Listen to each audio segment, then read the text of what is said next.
আমি এখানে জেলা শাসককে বলে গেলাম, গত আমফানে ফলতাতে প্রত্যেকটা হাউস ড্যামেজে 20,000 টাকা করে প্রধানমন্ত্রী রিলিফ ফান্ড থেকে দেওয়া হয়েছিল। 20,000 ইউনিট টাকা চুরি হয়েছে, আমি তালিকা পেয়েছি, তারও ব্যবস্থা হবে। আর কিছুদিন আগে বিগত সরকার বাংলার বাড়ি বলে একটা স্কিমে প্রথম কিস্তিতে 8,000 বাড়ি, এখানে বাড়ি হয়নি,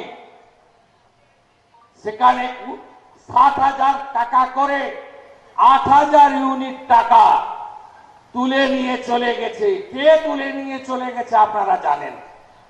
তাকে অভিযোগ আছে বিগত দিনে যিনি বিডিও ছিলেন তিনি সহায়তা করেছেন।